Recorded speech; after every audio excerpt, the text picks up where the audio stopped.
Hello বন্ধুরা, জ্ঞানজ্যোতি coaching সেন্টারের পক্ষ থেকে তোমাদের সকলকে জানাই আরও একবার স্বাগত। আজকের ক্লাসে তোমাদের সঙ্গে আলোচনা করব তোমরা যারা বাঁকুড়া ইউনিভার্সিটির অধীনস্থ বিভিন্ন কলেজগুলোতে পড়াশোনা করছো, তোমাদের জন্য আজকের ক্লাসে ফার্স্ট সেমিস্টার মেজর হিস্ট্রি থেকে কিন্তু আরও একটি গুরুত্বপূর্ণ টপিক নিয়ে আলোচনা করব। আজকে আলোচনার বিষয় হচ্ছে ত্রিপিটক সম্পর্কে। এই ত্রিপিটক বলতে কি বোঝায় বা ত্রিপিটক সম্পর্কে আরও কি রয়েছে, এই বিষয় নিয়েই কিন্তু আজকের ক্লাসে আলোচনা করব।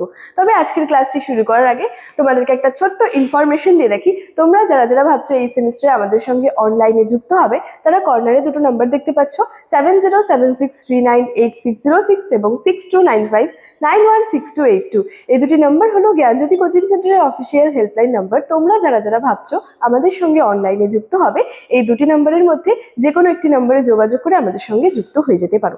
এছাড়াও তোমাদের এই সেমিস্টারের যে কোর্স ফিটা রয়েছে সেটা হচ্ছে মেজরের কোর্স ফি রয়েছে 1199 এবং মাইনরের কোর্স ফি রয়েছে কিন্তু 699। ঠিক আছে, তো এর বিনিময়ে কিন্তু তোমরা লাইভ ক্লাসেস পেয়ে যাচ্ছ, রেকর্ডেড ক্লাসেস পেয়ে যাচ্ছ, এর সাথে সাথে হাই কোয়ালিটি নোটস পেয়ে যাচ্ছ এবং 100% কমন সাজেশনসগুলো কিন্তু তোমরা পেয়ে যাচ্ছ। তোমরা যারা যারা চাইছো আমাদের সঙ্গে অনলাইনে যুক্ত হবে, এই নাম্বার দুটির মধ্যে যে কোনো একটি নাম্বারে যোগাযোগ করে আমাদের সঙ্গে যুক্ত হয়ে যেতে পারো। দেরি না করে আজকে আলোচনার বিষয় আমি শুরু করছি।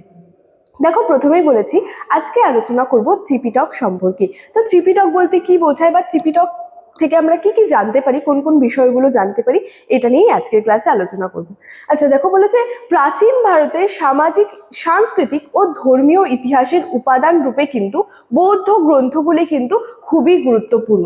অর্থাৎ প্রাচীন ভারতের যে সামাজিক ইতিহাসটা রয়েছে, এছাড়াও সাংস্কৃতিক ও ধর্মীয় ইতিহাসের যে উপাদান রূপে যে সমস্ত বৌদ্ধ গ্রন্থগুলি রয়েছে সেগুলো কিন্তু খুবই গুরুত্বপূর্ণ।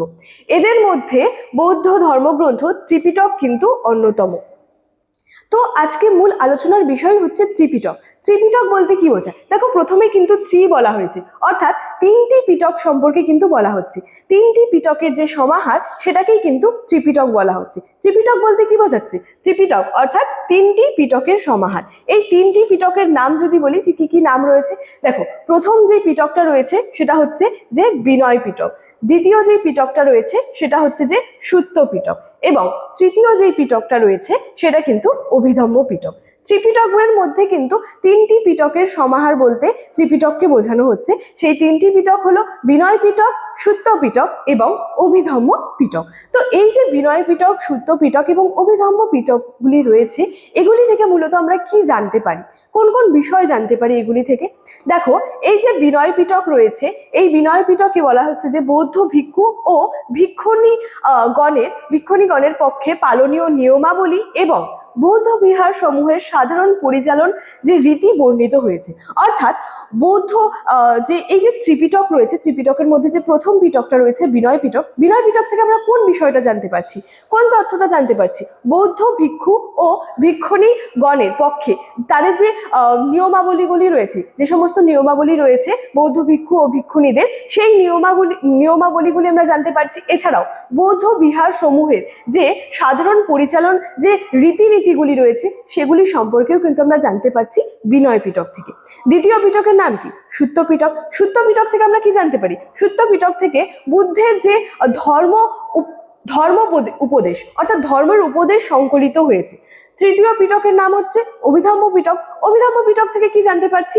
এখান থেকে আমরা জানতে পারছি বৌদ্ধ ধর্মের অন্তর্নিহিত যে দর্শন, সেই দর্শনের আলোচনা এবং ব্যাখ্যা, এই সমস্ত বিষয়গুলো কিন্তু আমরা জানতে পারছি অভিধম্ম পিটক থেকে।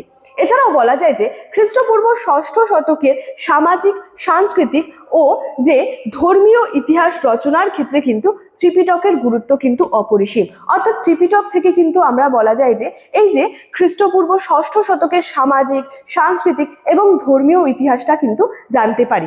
এছাড়াও প্রথমেই বললাম ত্রিপিটক বলতে কি বোঝানো হচ্ছে। ত্রিপিটকের মধ্যে রয়েছে অর্থাৎ তিনটি পিটককে বোঝানো হচ্ছে। তিনটি পিটকের যে সমাহার সেটাকেই ত্রিপিটক বোঝানো হচ্ছে। সেই তিনটি পিটক হলো বিনয় পিটক, সুত্ত পিটক এবং অভিধম্ম পিটক। এবং এই তিনটি পিটক থেকে আমরা কোন কোন বিষয়গুলো সম্পর্কে জানতে পারছি সেটাও কিন্তু বললাম। যেমন বিনয় পিটক থেকে আমরা বৌদ্ধ ভিক্ষু ও ভিক্ষুণীগণের যে সমস্ত নিয়মাবলীগুলি রয়েছে, যে সমস্ত নিয়মাবলী তারা পালন করতো সেটা জানতে পারছি। এছাড়াও রয়েছে হচ্ছে যে সুত্ত পিটক। সুত্ত পিটক থেকে জানতে পারছি যে বুদ্ধের যে ধর্ম উপদেশগুলি রয়েছে সেই ধর্ম উপদেশগুলি, অভিধম্ম পিটকে থেকে আমরা জানতে পারছি বৌদ্ধ ধর্মের যে অন্তর্নিহিত দর্শন, সেই দর্শনের আলোচনা এবং ব্যাখ্যা, এই সমস্ত বিষয় সম্পর্কে কিন্তু জানতে পারছি। ঠিক আছে, তো ত্রিপিটক সম্পর্কে আজকে আমার আলোচনার বিষয় কিন্তু এতটাই ছিল। কোর্স ফি সংক্রান্ত, কন্ট্যাক্ট নাম্বার সংক্রান্ত যে ইনফরমেশন সেটা কিন্তু তোমাদের ভিডিওর শুরুতেই আলোচনা করে দিয়েছিলাম। চলো আজকের ক্লাস এতটাই, দেখা হচ্ছে পরবর্তী ক্লাসে। Thank you so much, thanks for watching.